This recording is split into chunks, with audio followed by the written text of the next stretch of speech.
देखिए, हम alternating current physics का चैप्टर पढ़ने जा रहे हैं बहुत ही आसान तरीके से। तो इसको आप ढंग से देखिएगा क्योंकि इसके ऊपर बहुत क्वेश्चन बनते हैं, है ना। तो सबसे पहले तो ये समझेंगे कि एसी जो है ऑल्टरनेटिंग करंट वो होता क्या है। नाम से ही बता रहा है ऑल्टरनेटिंग, बार बार चेंज हो रहा है। तो लिखो द करंट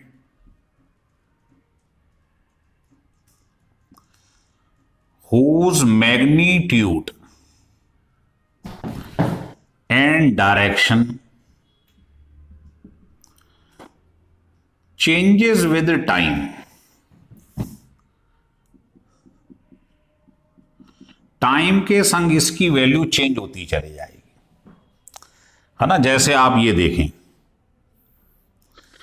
आपने ये करंट में और टाइम में ग्राफ ड्रॉ करा, आप देखोगे ये साइकिल इस तरीके से चल रही है।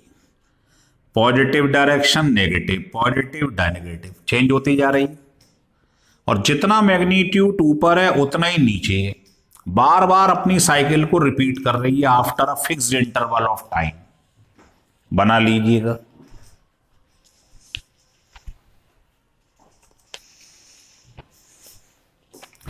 लिख लिया, बना लो। ये कैसे भी हो सकता है, मतलब ऐसे भी हो सकता है, जैसे 100 टूथ होता है, आरी के दांतें होती हैं, ऐसे बना लो, कैसे भी बना लो, है ना। लिख लो इसका मैग्नीट्यूड और डायरेक्शन टाइम के संग चेंज होता चला जाता है, बट द सेम साइकिल, देख रहे हो आप, ये साइकिल एक पर्टिकुलर बात का फिर रिपीट हो गई, ये थी फिर रिपीट हो गई, but the same cycle is repeated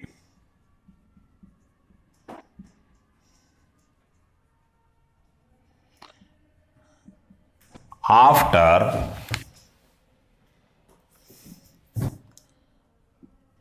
a fixed interval of time।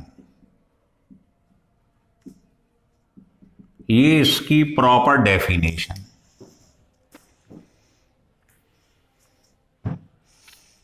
लिख लिए, चलिए। और ये प्रोड्यूस किससे होती है? It is produced by generator. ये जनरेटर से प्रोड्यूस होती है, ठीक है। तो आप देखेंगे, आपने पढ़ा है इंडक्शन के चैप्टर में, V इक्वल टू फार्मूला क्या होता है, NAB omega sine omega T. इसका मतलब ये साइन कर्व बनाता है, ये देख रहे हो आप, साइन कर्व बन रहा है। और इसकी वैल्यू जो है number of turns, area of cross section, magnetic field और एंगुलर वेलोसिटी, ये कहलाता है पीक वोल्टेज। तो आप इसकी वैल्यू ये लिख सकते, ये आपने इंडक्शन में पढ़ा हुआ है। तो ये जो आप V0 देख रहे हैं, इसको कहते हैं पीक वोल्टेज, या इसको कहते हैं एम्पलीट्यूड ऑफ वोल्टेज, ऐसे भी कह सकते हो। यही चीज जो आपने अप्लाई करी है कि V equal to V0 sine omega t, यही चीज करंट में लगती।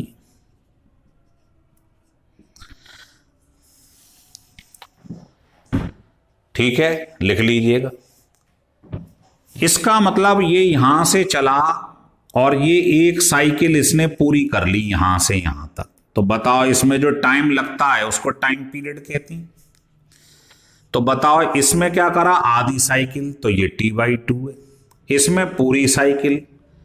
समझ में आ रही नहीं आ रही बात? तो इस तरीके से ये बात समझ लीजिए। फिर इसमें आधी साइकिल और ऐड कर दो, यहां जाके 2 साइकिल हो जाएंगी। तो एक ऑसिलेशन में जो यहां तक टाइम लगता है उसको क्या कहते हैं, टाइम पीरियड। ठीक है। तो अगर इसका टाइम पीरियड मान लो 1/50 सेकंड है, तो फ्रीक्वेंसी आप जानते हो 1 अपॉन टाइम होता है, तो वो 50 हर्ट्ज आ जाएगी। इसका मतलब ये आप देखो ढंग से, ये पूरी साइकिल में ये 2 बार करंट क्या हो गई या वोल्टेज क्या हो जाएगी, 0, और 2 बार क्या हो जाएगा, ये मैक्सिमम हो जाएगा। इसका मतलब ये हुआ कि जो 2 बार ये मिनिमम हो जाएगा, 2 बार मैक्सिमम हो जाएगा। मिनिमम मतलब 0, ठीक है ना। तो इसका मतलब 100 बार, 100 टाइम्स चीज बंद हो जाएगी, 100 टाइम्स फुल स्पीड से चलेगी। भाई आप देखो ना, ये पूरा ऑसिलेशन है, 50 हर्ट्ज इसकी फ्रीक्वेंसी है। 50 हर्ट्ज के अंदर आपने देखा 2 बार चीज तो मैक्सिमम एम्पलीट्यूड हो गया और 2 बार 0 हो गया। इसका मतलब 100 बार चीज बंद होगी, 100 बार चलेगी। तो आप बताइए एवरेज क्या निकलेगा करंट का पूरी साइकिल के लिए, 0। जितना इसमें एम्पलीट्यूड देखो आप पॉजिटिव है, उतना ही इसमें नेगेटिव डायरेक्शन में। ऐसे ही अगर आपने वोल्टेज की एवरेज वैल्यू निकाल ली पूरी साइकिल के लिए, समझ में आ रही है बात। ये हाफ साइकिल पॉजिटिव है, हाफ नेगेटिव है पूरी साइकिल में, तो ये इसको कैंसिल कर देगा। तो नेट एवरेज वैल्यू निकल के क्या आ जाएगी, 0। अब ये आपने ग्राफ खींचा है, करंट में ले लो चाहे वोल्टेज में ले लो, बात एक ही है। क्लियर हो रहा है। तो आप ध्यान रखना, एसी को ऐसे डिनोट किया जाता है। चेंज हो रही है ये, लिख लीजिएगा।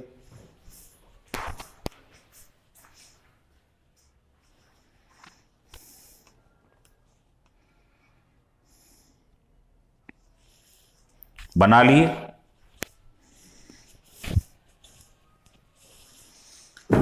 चलिए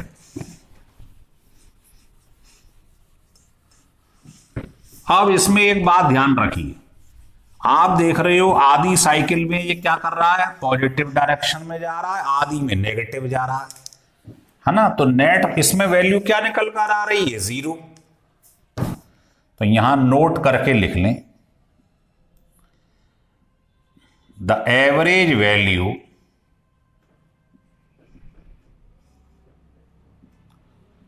एसी की क्या है, 0 है ना। इसका मतलब ये डज नॉट शो,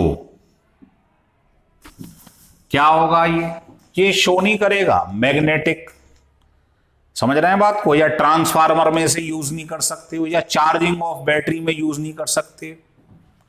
तो ये क्या शो नहीं करेगा बताइएगा, ये शो नहीं करेगा केमिकल एंड मैग्नेटिक इफेक्ट। कहने का मतलब यह है कि जो चार्जिंग है, और समझे, चार्जिंग अगर किसी बैटरी को चार्ज करना है तो सोचिए, आधी साइकिल में तो वो चार्ज कर रहा है और आधी में डिस्चार्ज कर रहा है, तो क्या चीज चार्ज हो पाएगी, नहीं हो पाएगी। तो लिख लो चार्जिंग ऑफ बैटरीज, आ रहा है समझ में,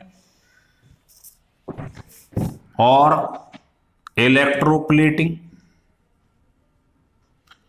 इसमें यही तो लगाते हैं एनोड कैथोड। तो हाफ साइकिल में जो चीज पॉजिटिव है, आधी साइकिल में वो कैथोड का काम करेगी। तो electroplating, charging of batteries can't be done by AC, ये ऑल्टरनेटिंग करंट से नहीं हो सकता है। ये सब इंपॉर्टेंट पॉइंट बता रहा हूं मैं आपको, लिख लीजिएगा। चलिए अब नोट करके आप लिखिएगा, एक एक करके स्टार्ट कर रहे हैं। तो सबसे पहले मैं ये ले रहा हूं पहला केस कि मान लीजिए ओनली रेजिस्टेंस इज प्रेजेंट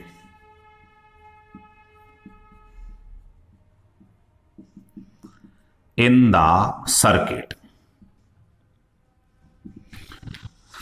मान लीजिए केवल रेजिस्टेंस लगा हुआ है सर्किट में और नीचे एसी लगी हुई। तो आप ये बताएं, जब रेजिस्टेंस होता है केवल तो ओम्स लॉ लगता है, V equal to I R. तो यहां से बताएं V और I क्या है, दोनों डायरेक्टली प्रोपोर्शनल है, मतलब एक ही फेज में, मतलब इनका फेज डिफरेंस क्या है, 0 है। तो इसकी इक्वेशन ये बन जाएगी, इसकी ये बन जाएगी। कहने का मतलब ये है कि जैसे V और T में ग्राफ खींचा तो I और T में ग्राफ खींचोगे तो ऐसा आएगा, दोनों ऊपर ही ऊपर है, चाहे V का बना लो चाहे I का बना लो, तो फेज डिफरेंस जो है इनका वो 0 होगा। तो दोनों में ओमेगा टी आएगा, है ना, दोनों एक ही डायरेक्शन में नजर आ रहे हैं आपको।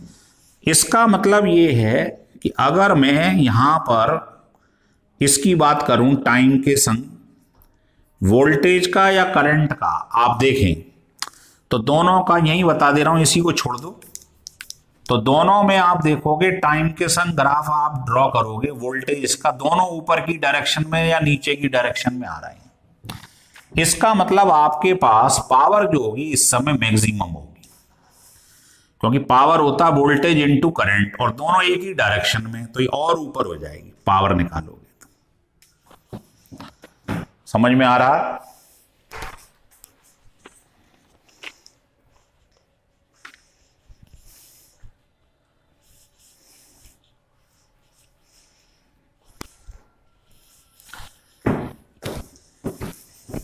चलिए, तो आपको ये ध्यान रखना है, तीन तीन चीजें लेके एक साथ चलता हूं तब अच्छा समझ में आएगा। केस 1, अभी अभी आपने ये पढ़ा था,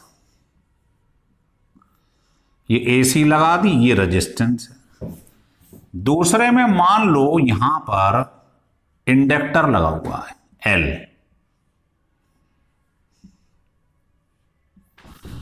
और तीसरे में यहां पर कैपेसिटेंस लगा है। टोटल 7 सर्किट हमारे कोर्स में। तो इसका जो रेजिस्टेंस है वो R है। अगर सर्किट में इंडक्टर लगा हुआ है, इसके रेजिस्टेंस को XL बोलते हैं, इसके रेजिस्टेंस को XC बोलते हैं। तो इसका फार्मूला होता है ओमेगा L और इसका होता है 1 ओमेगा C।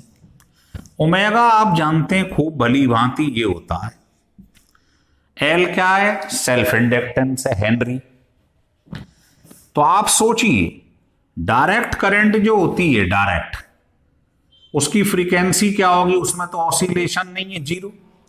तो यहां अगर मैं 0 रख दूं तो ओमेगा 0 हो जाएगा फॉर DC। तो यहां अगर मैंने इसकी जगह 2 पाई f रखा और f की वैल्यू रख दी 0, DC के लिए f क्या होता है, 0। तो बताइए XL क्या आ जाएगा DC के लिए, 0। तो मैं बात कर रहा हूं AC की, तो यहां पर XL जो है उसकी वैल्यू ओमेगा की जगह ये रख दीजिएगा, ये हो जाएगी। इसको क्या कहते हैं, इसको कहते हैं इंडक्टिव रिएक्टेंस। नाम याद रखना, मतलब एक तरीके से जब इंडक्टर लगा होता है तो उसके रेजिस्टेंस को XL बोलते हैं, ऐसे दिमाग में याद रखो। कैपेसिटर लगाओ तो उसके रेजिस्टेंस को ये कहते हैं, इसका नाम क्या है, बिल्कुल वैसे ही, कैपेसिटिव रिएक्टेंस। अब आप सोचिए कि ओमेगा की वैल्यू 0 होती है क्योंकि फ्रीक्वेंसी 0 होती है DC के लिए। तो यहां अगर मैं 0 रखूं तो XC की वैल्यू इनफाइनाइट आ जाएगी। तो DC के लिए XC की वैल्यू क्या हो जाएगी, इनफाइनाइट। और AC के लिए ये फार्मूला होता है, ये AC के फार्मूले हैं, है ना। तो आप इसकी जगह पर ये रख दो 2 पाई FC। तो बताइए, जब सर्किट में रेजिस्टेंस होगा तो इसके अक्रॉस जो वोल्टेज होगी वो क्या होगी, क्या होता है वोल्टेज, IR। अगर सर्किट में इंडक्टर है तो उसके अक्रॉस कोई पूछे इसके अक्रॉस वोल्टेज क्या होगी, तो फार्मूला तो वही है IR, लेकिन इसके R को बोलते हैं XL। और जब सर्किट में केवल कैपेसिटर होगा तो उसमें रेजिस्ट करंट वोल्टेज क्या होगी, तो फार्मूला IR और इसके R को बोलते हैं XC। तो ये चीजों समझ लो, इसके अक्रॉस वोल्टेज कैसे निकाली जाएगी। फार्मूला याद रख लो रेजिस्टेंस के लिए आई आर। आर क्या रेजिस्टेंस, लेकिन जब इंडक्टर होता है तो उसके रेजिस्टेंस को एक्सएल बोलते हैं, जब कैपेसिटर होता है तो उसके रेजिस्टेंस को एक्ससी बोलते हैं। बस ये याद रखना है।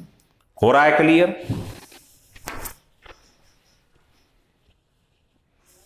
चलिए अब आपको ये बताना चाहूंगा कि जब ये दोनों देखो डायरेक्टली प्रोपोर्शनल है वोल्टेज और करंट, तो V और I का फार्मूला अभी मैंने बताया था ये होगा। फेज डिफरेंस क्या है दोनों के बीच में? 0, एक ही डायरेक्शन में। लेकिन अगर फार्मूले में ये ध्यान देना है आपको कि अगर सर्किट में केवल L प्रेजेंट है तो ध्यान रखना है ना, इसके लिए क्या था, रेजिस्टेंस के लिए V और I एक डायरेक्शन में थे, है ना, तो मैंने इसको मान लिया कि I है मान लो। तो L वाले केस में वोल्टेज इससे 90 डिग्री आगे निकल जाती, लीड कर जाती है। कहने का मतलब अगर I ये है तो वोल्टेज इससे 90 डिग्री आगे होती है, तो उसमें फार्मूला ये हो जाएगा। दोनों का फेज डिफरेंस कितना आ रहा है? 90 डिग्री। इसमें उल्टा कर दो, इसमें करंट आगे निकल जाती है वोल्टेज से, तो बताओ उसका फार्मूला क्या हो जाएगा। अगर मैं वोल्टेज ये मान लूं तो करंट इससे 90 डिग्री आगे है ना, जैसे मान लो C है, तो इसको आपने मान लिया कि साहब ये I है, तो I लीड कर रहा है, मतलब ये आगे है किससे? वोल्टेज से, तो इसको बोलेंगे VC। ये क्या था? ये था VL। तो VC से 90 डिग्री आगे करंट है, तो करंट वाले में 90 प्लस कर दो, बस। बहुत आसान है। तो आपको ये याद रखना है, जब रेजिस्टेंस है तो V और I इस फार्मूले से एक ही फेज में है, तो फेज डिफरेंस क्या है? 0 है, तो दोनों में सेम आएगा। जब L होता है उस समय वोल्टेज करंट से 90 डिग्री आगे है, तो करंट में अगर ओमेगा टी है तो वोल्टेज इससे 90 डिग्री आगे है, तो प्लस 90 कर दो। और C वाले में करंट आगे होती है, C से याद रखो करंट, तो करंट आगे है किससे? वोल्टेज से। तो अगर ये करंट है, ये वोल्टेज है, तो इससे ये ना करंट 90 डिग्री आगे है, तो अगर वोल्टेज में ओमेगा टी है तो करंट में ओमेगा टी प्लस 90 आएगा। हो रहा है क्लियर? चलिए अब ये 3 सर्किट हमने पढ़ ली हैं अलग अलग। सर्किट में केवल R हो, सर्किट में केवल L हो, या सर्किट में केवल C हो। अब मान लो हमने चौथा केस ले लिया कि सर्किट के अंदर R भी और L भी है। इस पर ज्यादा क्वेश्चन आते हैं पेपर में। 5वां केस मैंने ले लिया कि R भी है और इंडक्टर भी है।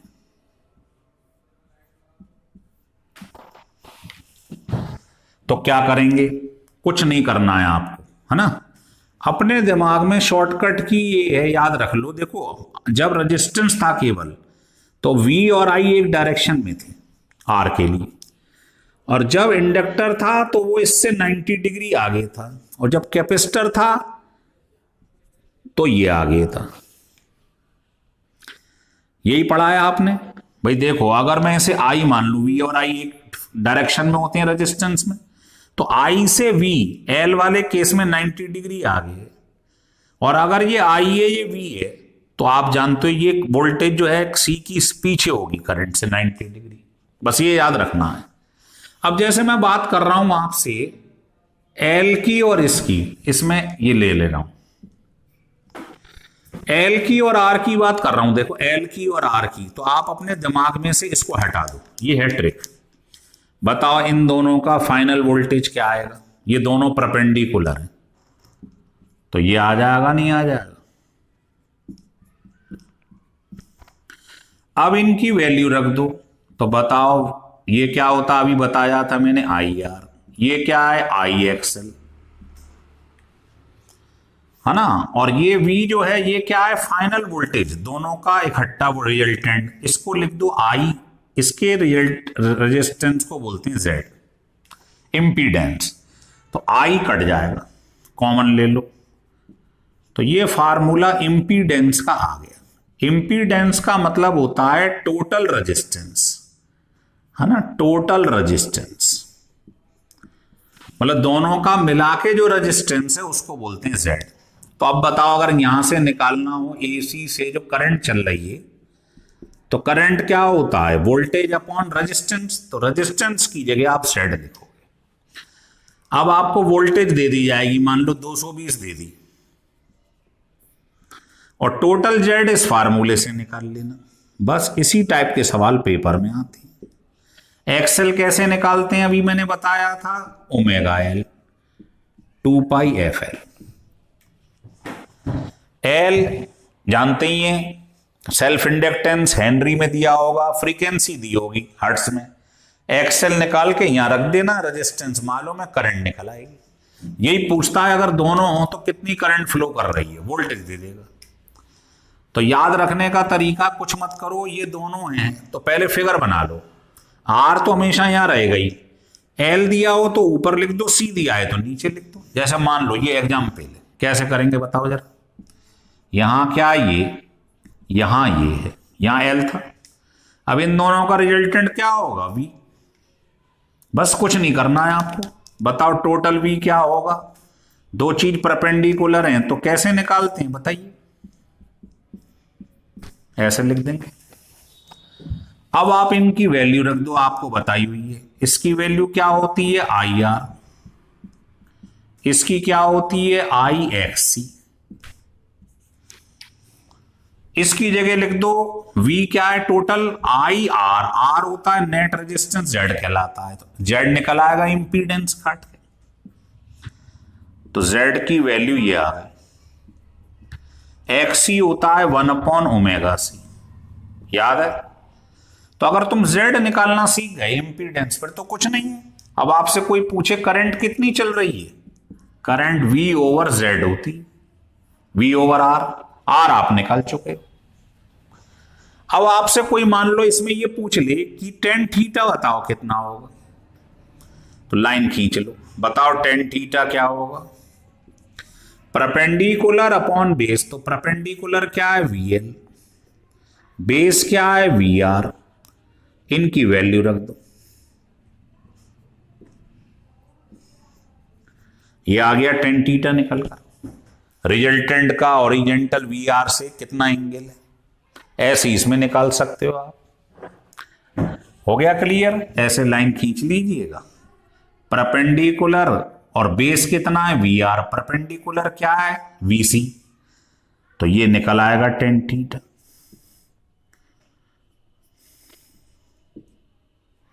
कट के ये आ जाएगा। हो रहा है क्लियर। तो केवल ये डायग्राम जिसने याद रखा है वो 1 मिनट में Z निकाल लेगा। Z निकल ले आएगा तो I निकल आएगा। फिर आपसे ये भी पूछ सकता है कि बताओ इसके अक्रॉस वोल्टेज कितनी है, इसके अक्रॉस कितनी है, टोटल दी हुई है। तो बताओ इसके अक्रॉस वोल्टेज कैसे निकालते हैं, IXL, और इसके अक्रॉस IR। तो जिसने मेन करंट निकाल ली ये वाली, और मेन करंट यहां से निकलेगी, मेन करंट वही निकाल पाएगा जो Z निकाल पाएगा। और Z के लिए फिगर बना लो, तुरंत निकल आएगा।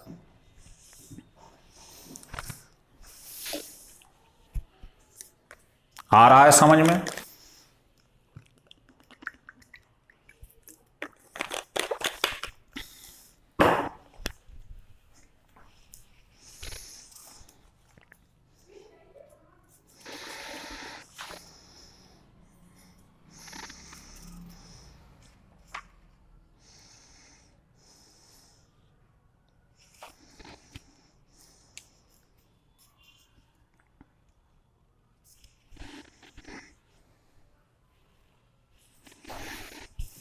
हटा दें।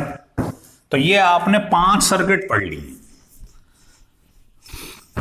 अब मान लो अगर तीनों चीजें, रेजिस्टेंस, कैपेसिटेंस इंडक्टेंस सबके सब लगा दिए जाएं। सिक्स्थ केस, इसको कहते हैं एलसीआर सर्किट। मतलब इसमें एल भी लगा हुआ है, सी भी लगा है और आर भी लगा है।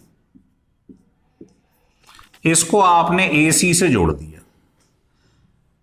है ना। 220 वोल्टेज आपको मान लो दे दी गई। अब आप पहले मुझे करंट निकाल के दिखाओ, अगर सीख गए हो तो मैंने सिंपल तरीका बताया है। पहले आप फिगर बना लो, इधर क्या होता है वी आर, एल आगे होता है इससे, सी पीछे होता है। अब आप बताओ ये दोनों अपोजिट डायरेक्शन में, तो ये मैं मान के चल रहा हूं ये इससे बड़ा है, तो बताओ इन दोनों का डिफरेंस इधर आ जाएगा, इसे हटा दो।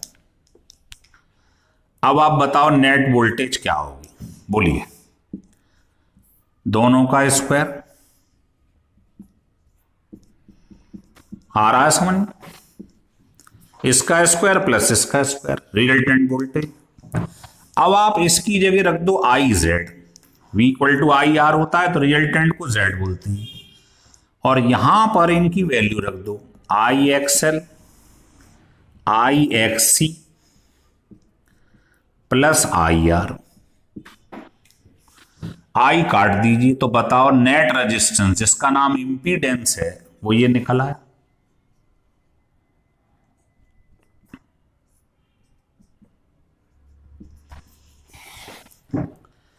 अब जैसे ये निकल आए, सोचिए अगर एक्सएल एक्ससी के बराबर हो जाए, ये होता है कंडीशन फॉर रेजोनेंस। भाई अगर ऊपर वीसी वीएल है, नीचे वीसी है, और दोनों बराबर हो जाएं तो चीज क्या होगी, एक बार साइकिल में ऊपर जाएगी दूसरा नीचे, ऑसिलेशन होगा नहीं होगा। तो बता एक्सएल की वैल्यू होती है ओमेगा एल और एक्ससी की होती है 1/ओमेगा सी। तो इससे आप जब एफ निकालोगे फ्रीक्वेंसी ऑसिलेशन की, तो ये आ जाएगा। तो सारे ऑसिलेशन वाले सवाल फ्रीक्वेंसी निकालनी हो तो इससे निकाल लेना इक्वेट करके। समझ में आ रहा है? तो ये कंडीशन है रेजोनेंस की, एक्सएल इक्वल टू एक्ससी। अब सोचिए ये बराबर हो जाए तो ये 0 हो जाएगा, तो Z इक्वल टू आर आ जाएगा। तो ध्यान रखें रेजोनेंस के समय जो इंपीडेंस होता है वो रेजिस्टेंस के बराबर होता है। कंडीशन समझ में आ गई? और सारे रेजोनेंस के समय फ्रीक्वेंसी निकालनी हो तो इस क्वेश्चन से निकाल लीजिएगा आप। अब इसी में बताओ अगर टेन थीटा निकालना है तो कैसे निकालेंगे? या लाइन खींचिए, परपेंडिकुलर अपॉन बेस, तो टेन थीटा होता है परपेंडिकुलर अपॉन बेस। इनकी वैल्यू रख दो, आई कॉमन ले लो इसमें,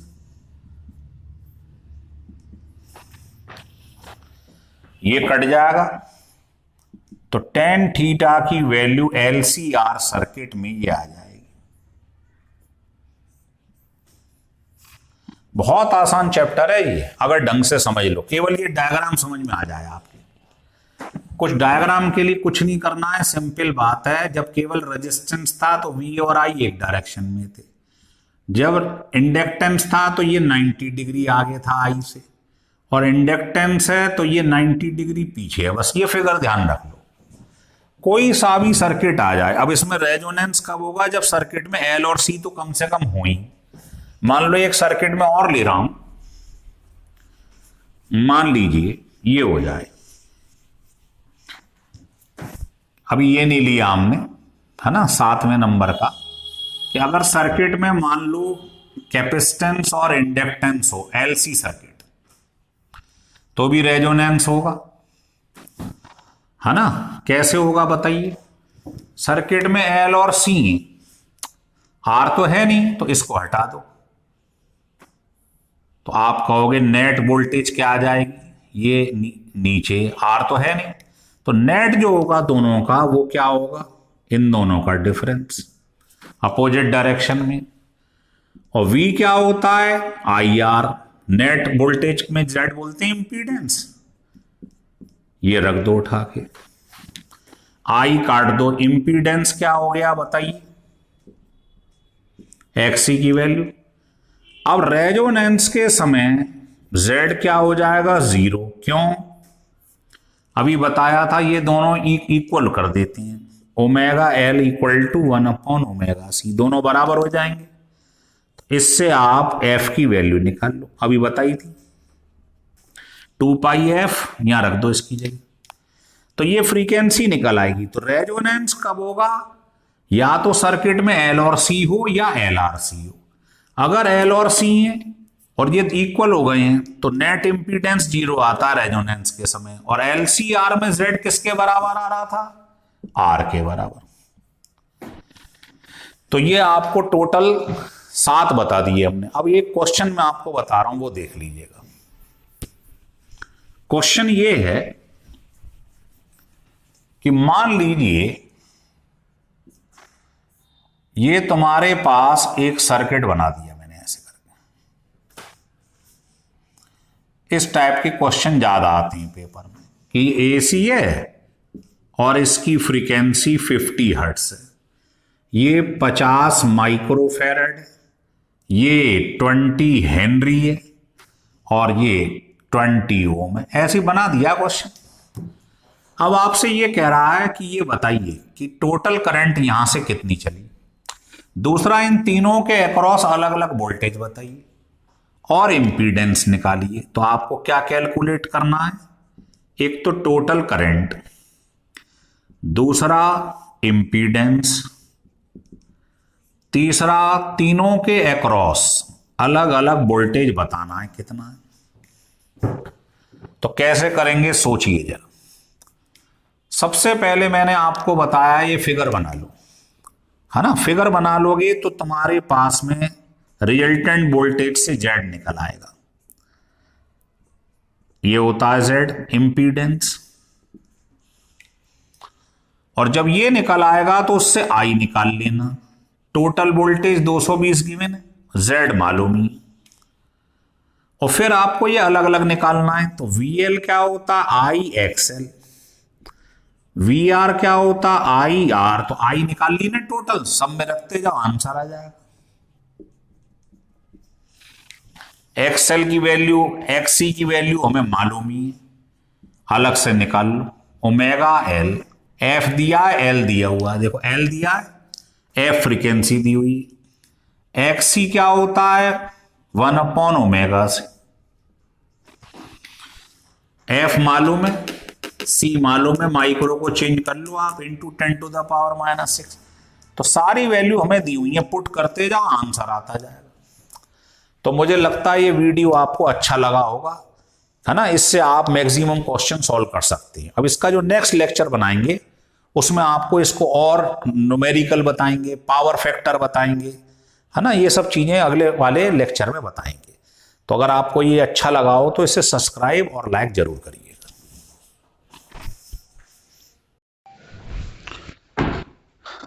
ऑल्टरनेटिंग करंट जो फिजिक्स का चैप्टर है, इसमें हम आपको कंपैरिजन करके दिखाएंगे मैकेनिक्स और इलेक्ट्रिसिटी के बीच में। बहुत ही फायदेमंद चीज है, बहुत क्वेश्चन बनते हैं इसमें। देखिए, तो इधर लिख लो इलेक्ट्रिसिटी और इधर लिख लो मैकेनिक्स, तो कंपैरिजन आसानी से हो जाएगा। और इधर लिख लो इलेक्ट्रिसिटी, लाइन खींच लो बीच में। देखो, मैकेनिक्स में जो डिस्प्लेसमेंट होता है, जिसको आप S बोल दो या X बोल दो, इलेक्ट्रिसिटी में वो क्या होता है, चार्ज होता है। दूसरा, इसके अंदर जो वेलोसिटी होती, इसमें वो होता है करंट। भाई यही तो मूव करता है, करंट होता है। तो आप बताएं वेलोसिटी क्या होता है, del S over del T, change in displacement over time. तो इसमें करंट क्या हो जाएगा बताइए, कंपेयरिंग कराइए। S की जगह क्या आ जाएगा, Q, तो ये बन जाएगा। तीसरा आप देखिए फोर्स, इसमें होता है पोटेंशियल डिफरेंस, जिसको आप V से रिप्रेजेंट करते हैं। फोर्थ आप देख रहे हैं मास, या इसको आप इनर्शिया भी कह देती हैं, मास। ये किसका कंपैरिजन किससे है? सेल्फ इंडक्टेंस, जिसको आप L कहते हैं। तो आप बताइए फोर्स क्या होता है? एम। ए क्या होता है? Change in velocity over time. तो इसकी कंपैरिजन इससे कर दो तो V क्या हो जाएगा बताइए भाई। फोर्स की जगह तो पोटेंशियल डिफरेंस, M की जगह क्या आ जाता है? L। और डेल V की जगह क्या आ जाएगा बताइए? I। ये इसका फार्मूला बन जाए। ऐसे ही बहुत सारे फार्मूले आप बना सकते हैं, है ना। पहले एक कंपैरिजन और करा दूं। एक होता है स्प्रिंग कांस्टेंट, जिसको आप K बोलते हैं, है ना। K बोल दो, स्मॉल K बोल दो। यहां स्प्रिंग कांस्टेंट जो है ये बन जाता है किसका एनालॉगस है? ये 1/c। इन 5 बातों को ध्यान रख के आप दसियों फार्मूले निकाल सकते हैं। कैसे निकालेंगे? पहले इसे लिख लो, फिर मैं आपको बताता हूं। बस ये ध्यान रखना, x की जगह Q लिख सकते हो, V की जगह I, फोर्स की जगह V, इनर्शिया की जगह L, और स्प्रिंग कांस्टेंट की जगह 1/c। बस ये याद रखना है, लिख लो।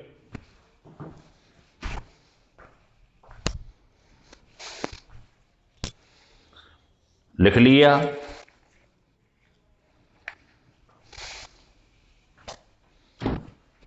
चलिए अब इसको हम हटा दे रहे हैं। अब मैं आपसे लिखवाऊंगा अगले 5 फार्मूले। लिखो। 5वां फार्मूला जो है, ये 5 तो लिख लिए हमने, छठा देखो मोमेंटम क्या होता है? P। ये होता है मास इनटू वेलोसिटी। तो बताइए सामने क्या आ जाएगा? सोचिए। ऐसी वर्क डन क्या होता है? Force into displacement. तो उधर बताइए वर्क डन क्या होगा? ठीक है। ऐसे ही आपने स्प्रिंग का फोर्स का फार्मूला पढ़ा होगा ना, रिस्टोरिंग फोर्स क्या होता है? Kx। तो आप उधर बताते जाओ क्या बनेगा। काइनेटिक एनर्जी आप जानते हैं क्या होता है? 12mv²। स्प्रिंग में पोटेंशियल एनर्जी क्या होती है? 12kx²। तो उधर बताइए क्या होगा। ऐसी टाइम पीरियड का फार्मूला स्प्रिंग में क्या होता है? m/k। होता है नहीं होता? बताइएगा। तो इससे आप फार्मूले बताओ कौन कौन से निकल कर आएंगे, कंपैरिजन करके बताइए। चलिए अब ये यहां लिख देता हूं मैं, इजीली बता सकते हो आप कि इलेक्ट्रिसिटी में इनका फार्मूला क्या होगा। तो बताओ इसमें मोमेंटम का फार्मूला क्या हो जाएगा? मास की जगह क्या लिखते हैं? अभी बताया था मैंने ये, और V की जगह I। वर्क डन क्या होगा? फोर्स की जगह क्या लिखते हैं हम? Potential difference. और डिस्प्लेसमेंट की जगह Q। अगर आप इस फोर्स को ले लें, है ना, तो क्या हो जाएगा? K की जगह क्या लिखोगे? 1/c। और डिस्प्लेसमेंट की जगह क्या लिखते हैं बताया था आपको, है ना। डिस्प्लेसमेंट x की जगह पे क्या लिखेंगे? Q। और फोर्स क्या होता है वो मैंने आपको बता ही दिया है। क्या होता है फोर्स? V के बराबर। तो पढ़ा है ना, Q इक्वल टू CV, वही है। ऐसे ही आप काइनेटिक एनर्जी ले लो। बताओ M की जगह क्या लिखते हैं? Self inductance. और V की जगह क्या लिखते हैं? वेलोसिटी की जगह I। तो आपको मालूम है ये एनर्जी स्टोर रहती है इंडक्टर के अंदर। पोटेंशियल एनर्जी का फार्मूला क्या होगा बताइएगा। तो आप कहेंगे k की जगह तो हम लिखेंगे 1/c, और x की जगह क्या लिखते हैं, डिस्प्लेसमेंट की जगह q। तो पोटेंशियल एनर्जी कैपेसिटर में पड़ी है ना आपने, Q²/2c आ गई। ऐसी टाइम पीरियड का फार्मूला बताइए, m की जगह क्या लिखते हैं, सेल्फ इंडक्टेंस, और k की जगह 1/c। तो ये सारे फार्मूले आ गए। इसको चाहूं तो फ्रीक्वेंसी में चेंज कर लूं, 1/t क्या होता है, फ्रीक्वेंसी। तो ये फार्मूला हो जाएगा। जब सर्किट में मालूम है ना L और C प्रेजेंट होती हैं, रेजोनेंस के समय फ्रीक्वेंसी निकल आती है, याद होगा आपको। तो कंपैरिजन करके मैकेनिक्स से इलेक्ट्रिसिटी का आप कई फार्मूले निकाल सकते हैं, है ना। केवल 5 बातें याद रखें जो मैंने पहले आपको बताई हैं, उनसे सब आ जाएंगे। क्या क्या है, डिस्प्लेसमेंट Q, करंट की जगह वेलोसिटी की जगह क्या आ जाता है, करंट। भाई करंट मूव करती है, वेलोसिटी का मतलब मूव करना है। फोर्स की जगह पोटेंशियल डिफरेंस, मास की जगह ये, और k की जगह ये। अगर ये 5 आपको याद रहेंगे तो ये सारे फार्मूले आपको मजाक लगने लगेंगे। तो अगर आपको ये वीडियो अच्छा लगे तो इसको सब्सक्राइब और लाइक अवश्य कीजिएगा, है ना।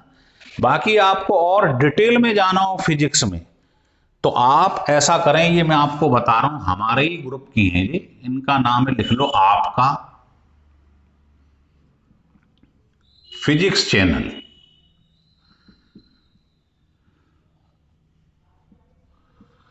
ये सेठी सर हैं, इनका अगर आप लेक्चर पढ़ें YouTube पे देख लीजिएगा तो आपको इसकी डिटेल्ड स्टडी मिलेगी। फिजिक्स की डिटेल्ड स्टडी देखनी हो तो आप इसको कर सकते हैं, मजा आ जाएगा इसको पढ़ेंगे तो आप। चलिए।